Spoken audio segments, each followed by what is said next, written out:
Evening sir. जय दूसरा जी। Question है, जब हमारे घर घर के किसी सदस्य का देह परिवर्तन होता है तो हम 13 दिन तक मंदिर नहीं जा सकते और शास्त्र नहीं छू सकते, जबकि हमें ऐसे समय में इसकी ज्यादा जरूरत होती है। फिर ऐसा क्यों? आपने अच्छा एक पहला प्रश्न सीधा अध्यात्म से पूछा और दूसरा प्रश्न सामाजिक व्यवस्था से पूछा। बहुत बढ़िया प्रश्न। एक्चुअल में देखा जाए तो जैन समाज का दुर्भाग्य है कि जहां और कोई नियम ज्यादा अच्छे से पालन करने में आता हो या नहीं आता हो, लेकिन एक नियम है जिसे हम बड़े प्रेम से पालन करते हैं, वो है सूतक पातक का नियम। मतलब एक्चुअल में इसका इसके अगर आप थॉट बिहाइंड द थॉट देखोगे तो बहुत खराब चीज आपको ख्याल में आएगी। अल्टीमेटली जीवों को क्या नहीं होता, धर्म अच्छा नहीं लगता। और अगर कोई ऐसी चीज उन्हें मिल जाए जिससे कहती है अरे यार अभी तो तुम वैसे ही मंदिर जाना उसे अच्छा नहीं लगता, कई लोग ऐसे होते हैं, और उन्हें कोई ऐसा कह दे कि भाई ड्यू टू दिस रीजन, इस कारण से तुम नहीं जाते, तो उसे लगता है ये बहुत बढ़िया है। सबसे पहले मैं आपको एक बात बताऊं कि ये सूतक पातक आध्यात्मिक सनातन धर्म नहीं है, एक किसी समय में बनाई गई सामाजिक व्यवस्था के नियम।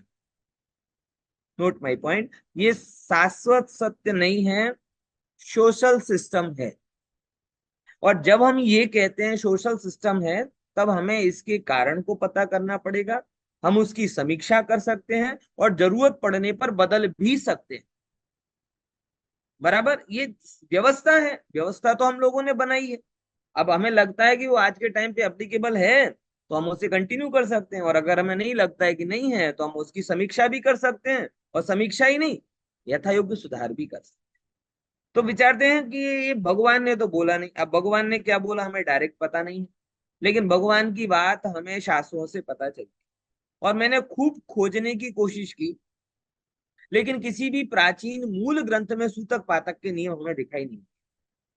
सूतक पातक का प्रारंभिक उल्लेख त्रिवर्ण श्रावकाचार में आता है। जिसे आपने बोला ना कि मर जाए, सूतक मतलब जन्म और पातक मतलब मरण, तो सूतक पातक जो आपका प्रश्न था वो सूतक पातक से ही संबंधित। तो जब कोई त्रिवर्णाचार श्रावकाचार है उसमें वो एक मूल वैष्णवादी परंपरा से प्रेरित होकर लिखा गया, वहां से सूतक पातक के नियम चालू। तो आपकी इस बात को मैं पूरी तरीके से सहमत करता हूं कि सबसे ज्यादा जरूरत हमें, शास्त्र क्या कहता है, शास्त्र और धर्म क्या कहता है कि पुण्य के उदय में भी अपना ध्यान रखो और पाप के उदय में भी अपना ध्यान रखो। पुण्य के उदय में भी आत्मा की बात सुनो, पाप के उदय में भी आत्मा की बात सुनो। लेकिन हमसे हमारी बात कहेगा कौन, हमसे हमारी बात सुनेगा कौन? तो इन सब के माध्यम के लिए तो हमारे पास में जिनवाणी केवल है। और अगर जिनवाणी को ही अपने जीवन से निकाल दिया तो हमें जो कि ना स्टेबलाइजर जो हमारा होना चाहिए वो खत्म हो गया।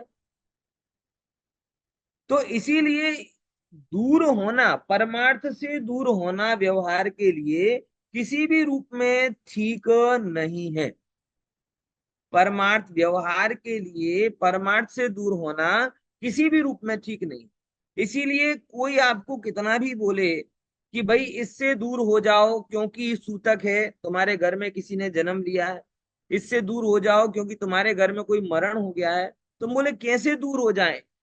इससे दूर होंगे तो हम अपनी आत्मा से दूर हो जाएंगे, शास्त्र से दूर होंगे, दायतनों से दूर होंगे तो अपनी आत्मा से दूर हो जाएंगे, और आत्मा से दूर हो जाएंगे तो प्रबल कर्मों में बंध जाएंगे।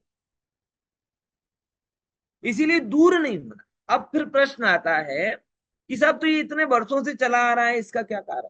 उसका थोड़ा कारण अपन समझ कि पहले के समय में क्या होता था कि भाई एक एक ज्वाइंट कुटुंब की परंपरा थी। माता बहनें इतने ज्यादा काम करने वाले भी नहीं थे, और बर्थ रेट भी बहुत ज्यादा था, मरण रेट भी बहुत ज्यादा था, और सामाजिक जुड़ान बहुत ज्यादा। तो जन्म में भी बहुत सारे लोग आपके घर में आते थे, मरण के टाइम पर भी बहुत सारे घर में आते थे। अब सब लोग आपके घर में आए और आप दौड़ दौड़ के मंदिर जाओ, तो लोग व्यवहार की मर्यादा टूटती। इसलिए आचार्यों ने बोला। और दूसरे नंबर, अभी इस समय जिम्मेदारी क्या है कि जो मंदिर जाने वाला है वो, किसी के वियोग में अगर आपकी माँ दुखी हो रही है और बेटा मंदिर में जाए तो माँ को संभालेगा कौन? तो बेटे का ये दायित्व है कि वो माँ के पास रहकर पिता के वियोग का स्थितिकरण उसे करे। सासू माँ का दायित्व है कि भाई जिस घर में ये तो मरण का एग्जाम्पल, जन्म का सासू माँ का क्या दायित्व है कि माँ का ये दायित्व है कि जिस जिस प्रसूति हुई है, जन्म हुआ है, तो उसको अभी जरूरत है, उसकी थोड़ी सेवा करो, उसका थोड़ा ध्यान रखो, जिससे वो कमजोर ना पड़े। आगामी मुक्षु का भी आपको भी पता है कि जन्म के 3-4 दिन कितने इंपॉर्टेंट होते हैं। अगर उसमें बराबर ध्यान ना हो तो वो बीमारियां भी हो जाती, और फिर वो संक्रामक बीमारियां भी हो सकती। तो शायद इन कारणों से तात्कालिक नियम ऐसे बने होंगे कि भैया जन्म के समय तुम अपने एक रेडियस में रहो, मरण के समय तुम अपने रेडियस में रहो, संक्रामक बीमारियां फैले नहीं, दूसरे तुमसे इफेक्टेड ना हो, तुम दूसरे से इफेक्टेड ना हो, और तुम्हारा कर्तव्य तुम प्रॉपर फॉलो कर सको। इसके लिए शायद ये नियम बनाया हो कि भैया अभी तुम मंदिर मत जाना। अब मुझे ये नहीं बैठती कि वो बात वहां तो बैठी, अब मैं यहाँ बैठा हूँ और 700 किलोमीटर दूर मेरे कोई कुटुंब वाला है जो 700-900 किलोमीटर दूर है, और उसके घर से मेरा कोई डायरेक्ट कनेक्शन भी नहीं है, उसके घर में मेरा आना जाना भी नहीं है, और मेरे परिणामों में भी बहुत ज्यादा बिगाड़ नहीं हो रहा, तो भी मैं सूतक के नियम के कारण स्वाध्याय बंद रखूं, तो भी मैं सूतक के नियम के कारण पूजा पाठ बंद रखूं, तो इसमें इसको कैसे हम जस्टिफाई करें? इसीलिए वो एक टेम्पररी नियम को टेम्पररी समझना चाहिए। बराबर। वो आपका एक ये जो प्रश्न है ये थोड़ा अलग आ रहा है, मैं उस पर बाद में आऊंगा। बराबर। तो एक टेम्पररी नियम को एक टेम्पररी नियम के रूप में समझना चाहिए, परमानेंट के नियम के रूप में नहीं चाहिए। बराबर। सीधी गाइडलाइन इसमें ये है, जड़ता से नहीं, विवेक से समझ। हम इस चीज की बात करें, फिर एक और इसके अंदर एक हिडन फैक्टर आता है, वो है शुद्धि का, जो आपकी बहन का प्रश्न भी इससे थोड़ा जुड़ जाएगा कि भाई हालांकि हमारा इंटेंशन सही है, बराबर, अभिप्राय हमारा शुद्ध है, लेकिन ये आयतन पवित्र है। बराबर। तो ऐसी चीजें जिनमें प्रत्यक्ष अशुद्धता आपके शरीर में हो रही हो, या प्रत्यक्ष, अब मैं ये नहीं कह रहा कि सूतक पातक की बात मत मानो, तो जो स्त्री जिसका बेबी बॉर्न हुआ है वो महीने तक ऐसी अशुद्ध दशा में रहती है, उसको आप मंदिर में ले जाओ, क्योंकि प्रत्यक्ष जब आप मल मूत्र के हाथ वाले शरीर लेकर मंदिर में नहीं जाते, तो वो भी एक प्रकार की गंदगी निकल रही है, तो उसको लेकर आप मंदिर में कैसे जाओ? तो सूतक पातक में सामाजिक और शुद्धता, सामाजिक नियम जो है उसको समझते हुए मेन जो एक कंसर्न है वो है शुद्धता का, कि प्रत्यक्ष आयतनों की शुद्धता जिससे प्रभावित हो रही हो वो काम नहीं करना। Again what I am saying, listen properly, जिससे प्रत्यक्ष आयतनों की शुद्धता प्रभावित हो रही हो। आयतन पवित्र होते हैं, मल मूत्र गंदगी रक्त आदि की वहां पे नहीं चलेगी। बराबर। तो जिनसे प्रत्यक्ष आयतनों की शुद्धता प्रभावित हो रही हो, हम उन चीजों को कट कर सकते हैं, उसकी बजाय परोक्ष करो। साक्षात जिनवाणी को छूने जाओगे, दोष लगने की संभावना है। आप सुनो उसमें कोई दोष की बात नहीं है, प्रत्यक्ष आप उसकी दूरी बना ली। जिन मंदिर में अभिषेक पूजन करने जाओगे अशुद्ध होकर नहीं चलेगा, उससे दूरी बनाओ, केवल दर्शन करो। मतलब कहना कि विवेकपूर्ण अंतर और परमार्थ का कनेक्शन, दोनों चीजें यहाँ पर।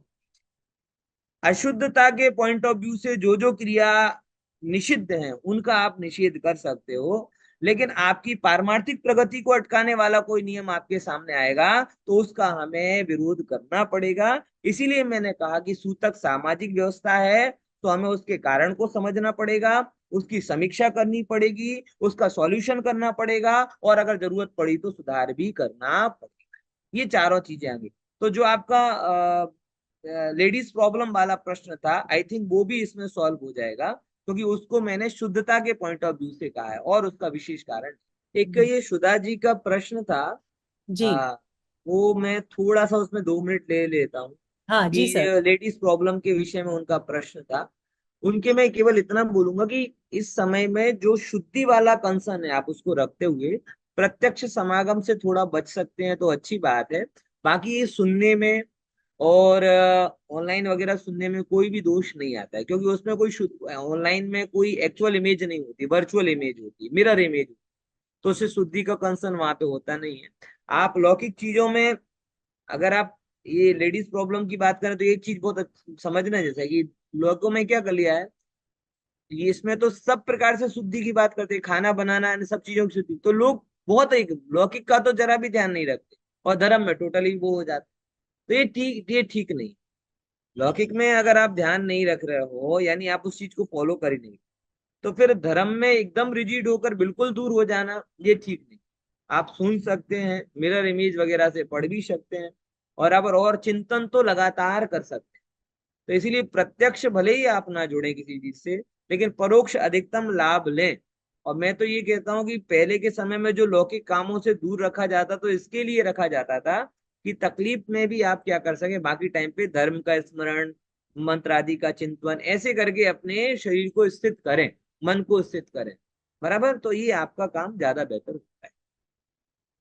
हाँ तो सर क्या ये पीडीएफ वगैरह पढ़ सकते हैं? ऑडियो सुनने और पीडीएफ में बहुत तकलीफ नहीं होती, क्योंकि वो पीडीएफ आपके मोबाइल में, आप मोबाइल को छूते कि नहीं छूते पहले ये बताइए। अगर मोबाइल को छू रहे हैं तो ग्रंथ तो छू ही जा रहा है, वो मिरर ही है ना, प्रतिबिंब ही है ना, और क्या है। बराबर, तो इसीलिए आप उसको पढ़ने में, सुनने में, मेरे इसमें आपको अलग अलग पॉइंट ऑफ व्यू मिलेंगे। मैं एब्सोल्यूट बात नहीं कर रहा हूं, लेकिन आपको जिसमें ज्यादा लाभ दिखता हो वो काम आप कीजिए। और जो मेन कंसर्न है वो शुद्धता का कंसर्न है। बस शुद्धता को जानते बंदा रखते हुए आप जितना भी आप आराधना चिंतन मनन कर सकते हैं वो बेस्ट है, उसमें कोई दिक्कत नहीं है।